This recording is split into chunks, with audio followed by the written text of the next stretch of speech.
Bonjour chers frères et sœurs, salut aux amis de l'histoire.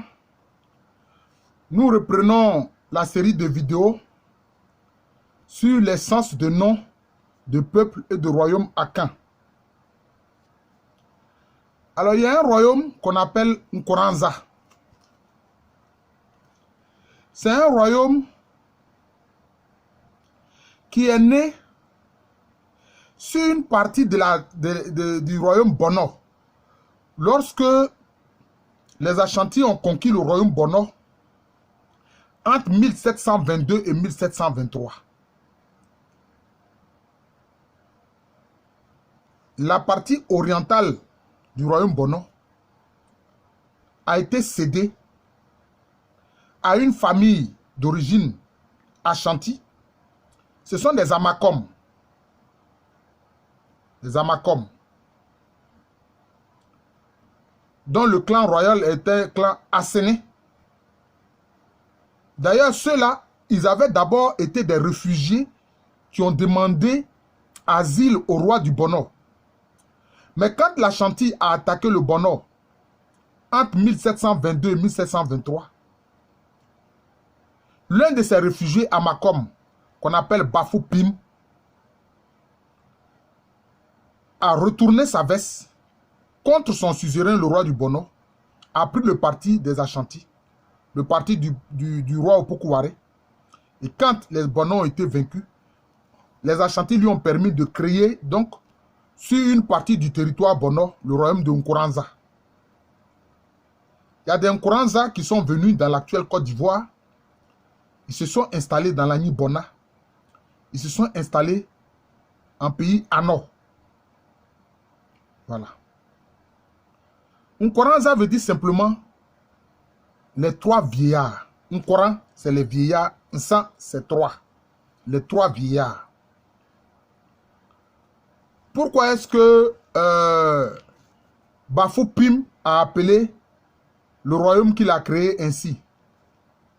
Mais c'est parce que quand il est arrivé en pays Bono, il avait trouvé trois vieillards dans un campement. Et ceux-là l'ont très bien reçu.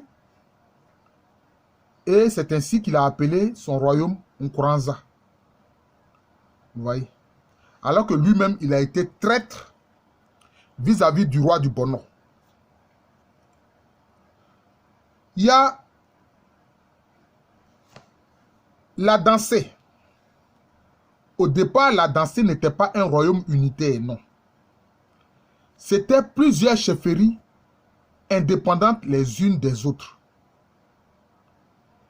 C'est le roi Opokuware des Ashanti qui va obliger les Adansés à avoir un roi unique qui va les représenter, être leur porte-parole vis-à-vis de lui-même. Sinon, Adansé veut dire quoi? L'historiographie ghanéenne dit que Adansé, cela veut dire construire la maison, parce que Edain, c'est la maison, c'est la case. Donc, Adansé, pour eux, ça veut dire de Edainsier, c'est-à-dire construire la case, construire la maison. Et ils vont même jusqu'à dire que c'est en Adansé que les Akans ont appris d'abord comment édifier, construire une maison, construire une case. Évidemment, je ne partage pas du tout cette explication-là. Alors là, pas du tout. Depuis le Bono, les gens savaient faire des cases. Depuis le Bono. L'archéologie a mis à jour le site de Manso dans le Bono. Donc, Bono-Manso. Depuis le 5e siècle, les gens avaient érigé des cases dans le Bono. Donc, il n'est pas juste de venir dire que c'est en Adansé que les gens ont appris à bâtir des cases. Ce n'est pas vrai. Moi, je dis ici, le terme Adansé, ça veut dire effectivement construire des cases, mais pas des cases physiques. Pas des cases sur le plan architectural. C'est pour ça que je dis que je ne suis pas d'accord avec eux. Mais au niveau de la traduction littérale, oui, je suis d'accord avec eux. Mais au niveau du sens à donner, je ne suis pas d'accord avec eux. Adansé, pourquoi? Parce que les clans qui sont installés dans la Dansée, la Dansée était considérée simplement comme un espace où il y avait plusieurs chefferies. Et ces chefferies-là se sont entendues pour dire que aucune d'elles ne doit chercher à dominer une autre. Vous comprenez? Donc c'est ce pacte qu'ils ont conclu, cette alliance qu'ils ont conclue, de ne pas chercher à faire la guerre, à dominer l'autre. C'est ça qui est à l'origine du nom à danser. Donc c'est une construction spirituelle. Pourquoi je dis spirituelle? Mais parce que cette alliance, ce pacte qu'ils ont conclu, s'appuie sur un serment fait vis-à-vis du grand esprit qui était en Adansé. Ce grand esprit-là, ce grand génie, comme on dit ordinairement, bon, les Akans disent Bossom, c'est le génie Bona. Cet esprit est appelé Bona. C'est un cours d'eau. C'est devant l'esprit de la rivière Bona qu'ils ont décidé de ne pas se faire la guerre, de ne pas chercher à dominer l'une ou l'autre, et que les chefferies devaient être autonomes les unes des autres. Et ils pensaient qu'ainsi, cela préserverait la paix. C'était ça en fait. Donc c'est une construction spirituelle, morale, mais aussi politique, pour ne pas que les clans qui se sont installés dans l'espace à danser se fassent la guerre. C'est pour ça qu'il y a un dicton qui dit à danser. Il dit les adancés sont comme des crabes. Chaque crabe gère son trou. Pour dire que chaque chefferie gère son espace et ne cherche pas à dominer l'autre. Donc à danser ici, c'est une construction spirituelle, morale et politique en vue de préserver la paix entre les clans qui se sont installés dans la dansée. Vous voyez? Ce n'est pas la construction d'une case physique, non. C'est une construction de rapports de bonne intelligence entre les clans qui se sont installés dans la dansée. D'ailleurs, c'est le non-respect de ce serment-là qui va provoquer la guerre entre eux. Parce que, quand ils ont conclu ce pacte, cette alliance, il y avait un sabre qu'on appelle Afnakwa qui se transmettait en ligne paternelle. Pas en ligne maternelle, hein, comme les Aboussouans, comme les matrilignage. Non, mais en ligne paternelle, on appelle ça Afnakwa.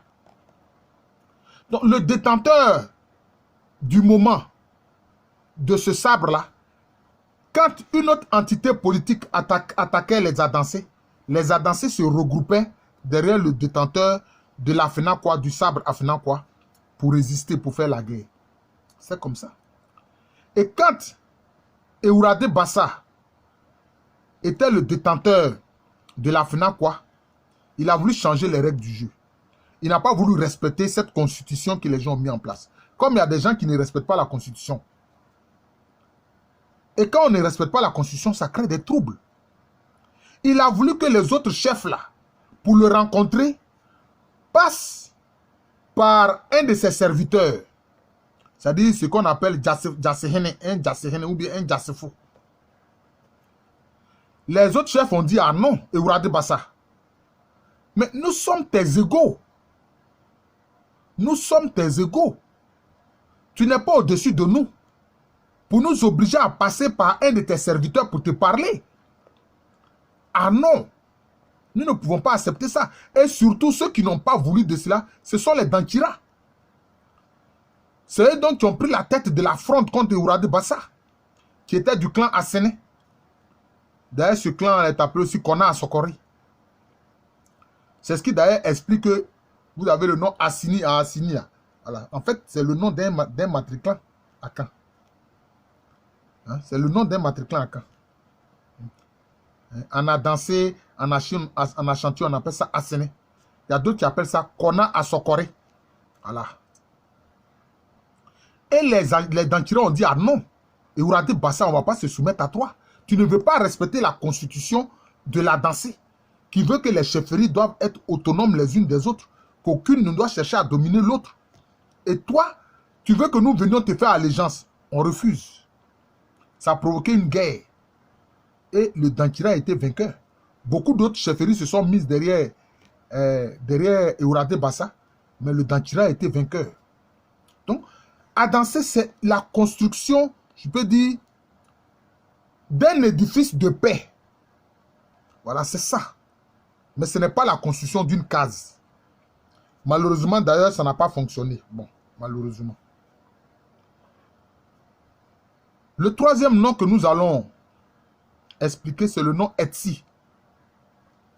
Les Etsi font partie des premières populations qui se sont installées sur le littoral qu'on appelle aujourd'hui le littoral Fanti. Les Etsi sont des peuples qui se sont installés sur le littoral Fanti avant que les Borbor Fanti qui sont venus du Bono, notamment de la région de Takima, n'arrivent sur la côte. Etsi veut dire simplement la tête. La tête, la tête. Etsi, c'est la tête. Ti, c'est la tête. C'est bien que le peuple Etsi, là, les Portugais ont appelé leur zone Cabestera. Cabes, c'est-à-dire la tête, terra, c'est-à-dire la terre des têtes. Parce qu'eux-mêmes s'appellent Etsi, la tête. Est-ce que vous savez que des Etsi sont venus dans l'actuelle Côte d'Ivoire? Ah oui. Ils se sont installés en pays éotilé. C'est pour ça que le texte, le nom tambouriné des éotilés, des Tueboué, c'est Atsiangama Bleke. Atsiangama Bleke. Atsi crocodile immémoriaux. Etsi crocodile immémoriaux. Et puis aussi, ils se sont installés en pays Aïzi massivement. D'ailleurs, dans Aïzi, Asie, ça veut dire la tête. Vous voyez? Aïzi, Asie, la tête. D'ailleurs, Asie, Etsi, c'est le même nom. Ils se sont installés massivement en pays Aïzi.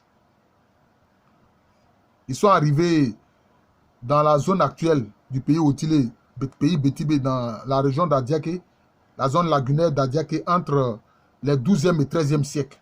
Et puis maintenant, certains sont partis en pays Aïzi. Vous voyez. Bon, on ne va pas être trop long. Ce même nom Etsi se retrouve aussi dans le nom Assen. Il y a deux royaumes Assen. Assem Atandasu, Assen Apemanim. Mais en fait, Assen, c'est une autre traduction de Atsi. Ils ont dit Assen. Mais parce que, quand des Adansés ont fui leur territoire face à la domination Ashanti, au 19e siècle, ils sont venus trouver des Etsi au sud du Pra. Et ces Adansés se sont entendus avec les Etsi pour créer les deux royaumes, Assen Apemanim et puis Assem Atandasu.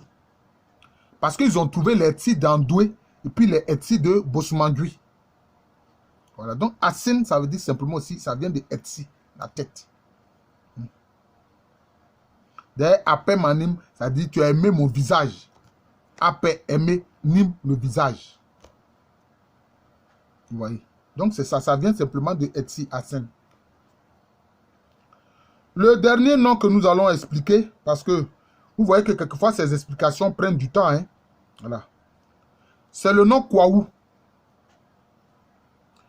Kwaou est une entité politique qui est, disons, à l'est du territoire Ashanti. D'ailleurs, c'est une zone qui va être conquise par les Ashanti.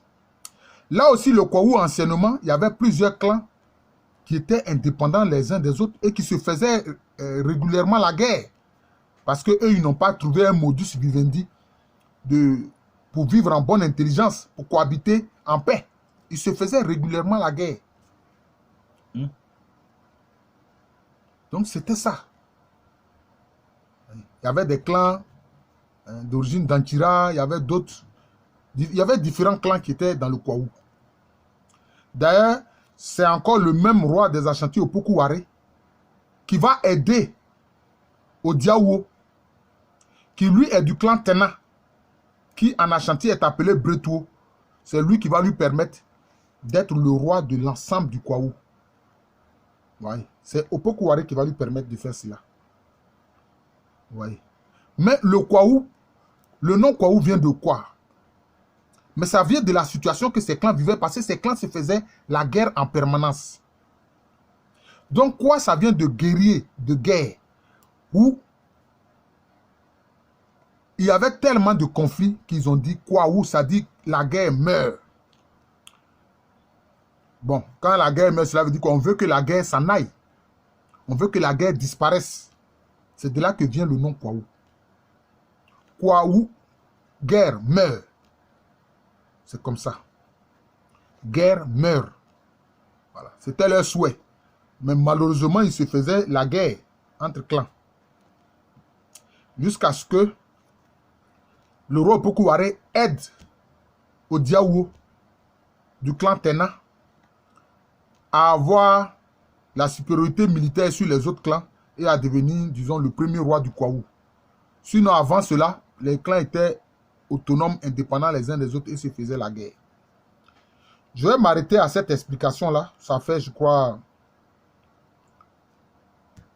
beaucoup de mots que nous avons expliqués. Nous avons expliqué Nkoranza, Kwaou, Etsi, Adansé et puis Asen. Ça fait déjà beaucoup, hein, ça fait près de 5 noms. Je vous remercie. Je suis le professeur Alou Kwame René, professeur titulaire d'histoire à l'université Félix Houphouët-Boigny. Une université qui est à Abidjan, en Côte d'Ivoire, un pays situé en Afrique de l'Ouest. Merci et à bientôt.